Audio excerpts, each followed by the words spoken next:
हाय नमस्कार, मी अतिशा लाड राजश्री मराठीमध्ये तुम्हा सगळ्यांचं स्वागत आहे.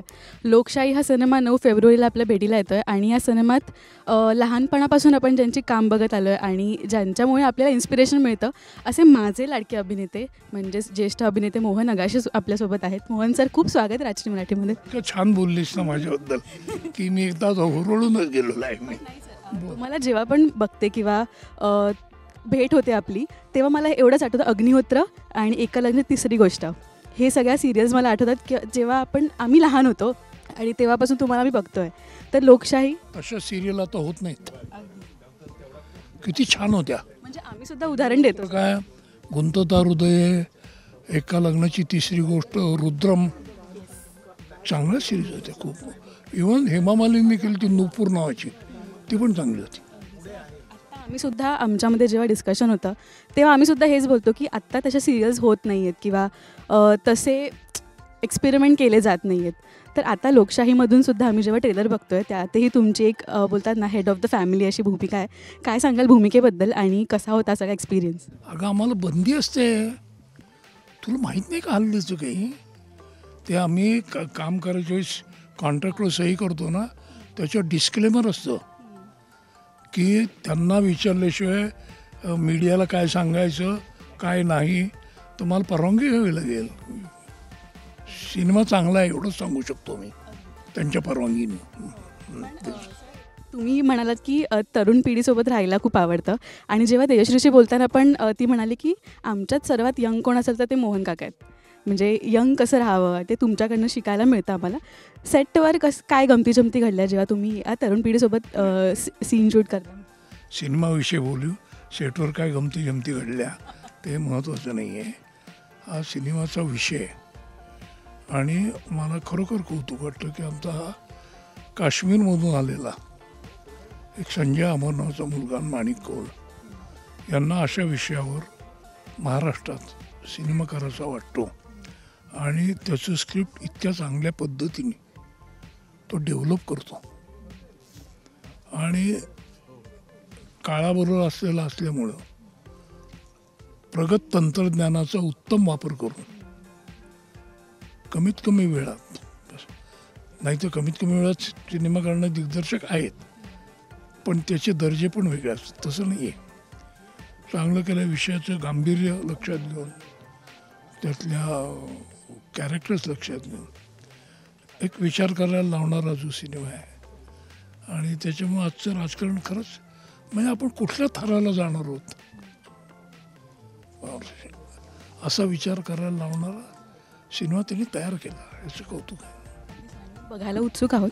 पण तुम्ही म्हणालात की मगाशी की सोशल मीडिया शिकताय तुम्ही आता तरुण पिढीकडनं, तर जमतंय का म्हणजे ते सगळं डिजिटल किंवा थोडंसं एक हे असतं आपल्याला थोडं थोडं करायचं आपलं. आता हे काय व्हॉट्सअप आहे माझ्याकडं. मग परवाच मला इंस्टाग्राम शिकवलं कोणी, ते मला जमत नाही अजून नीट, पण व्हॉट्सअप आता जमतं बऱ्यापैकी. हां, आणखीन एक 2-3 आहेत. त्यात लिंक्ड इन आहे, लिंक्ड इन अवघड आहे ते. ट्विटर आता काय पंचायत आहे, जर ह्याचं ॲडिक्शन झालं आणि एका दिवशी त्या लोकांनी बंद करायचं ठरवलं, काय करणार आपण, अशी मला भीती वाटते जरा. रील्स वगैरे असतात म्हणजे मालिकाच्या सेटवर आपण आहोत तर रील्स असतात सोशल मीडियावर. पण पहिले जेव्हा फोन्स नव्हते तेव्हा विरंगुळा म्हणून सेटवर एक काय खेळ खेळले जायचे किंवा बॅकस्टेज काय आठवत नाही, खूप वर्षापूर्वीची गोष्ट आहे. तिसरी गोष्टमध्ये अनेक कलाकार होते आणि काय आहे, पूर्वी मुळात तंत्रज्ञान विकसित पावलेलं नसल्यामुळं लाईटिंग करणे, स्क्रिप्टचे वेगळ्या पद्धतीने लिहिणे, एक वेगळ्या प्रकारचं वातावरण आणि मुख्य म्हणजे अशी बघायची सोय नव्हती. लगेच काय शूट केलं हे लगेच दिसायचं नाही. ते एक संध्याकाळी निगेटिव्ह पाठवायची लॅबला, रशेस काढायच्या, त्या दुसऱ्या दिवशी बघितल्यावर, त्यामुळं कामाकडचे कॉन्सन्ट्रेशन हे फार वेगळं होतं. आता मी मगाशी सांगितलं पण तुम्हाला, शॉट झाला ते झाला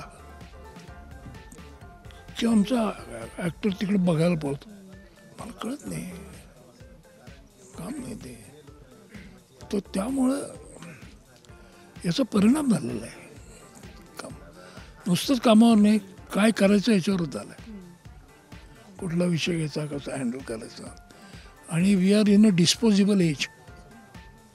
म्हणजे आता कुठल्याही गोष्टीला जास्त जगायची परवानगीच नाही आहे. कारण धंद्याचं तत्व काय, चालू राहायचं असेल तर संपलं पाहिजे ना माल. त्यामुळे डिस्पोजेबल आहे.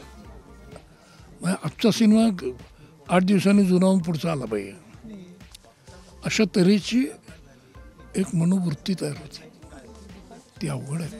अजूनही आपल्या लक्षात आहेत तशा कलाकृती बनल्या आहेत. मेलोडियस होतं. तुमच्याकडनं आम्हाला खूप शिकण्यासारखं आहे सर. आणि तुम्ही असेच आम्हाला नवीन नवीन सिनेमातून दिसत राहा. आणि खूप शुभेच्छा आहे सिनेमासाठी. थँक्यू सो मच बोलल्याबद्दल. नवीन सिनेमाबद्दल तू कुठे विचारलं मला? मी ऐकलं मगाशी इंटरव्ह्यू. आणि मग ते सांगणार नाही बरं का.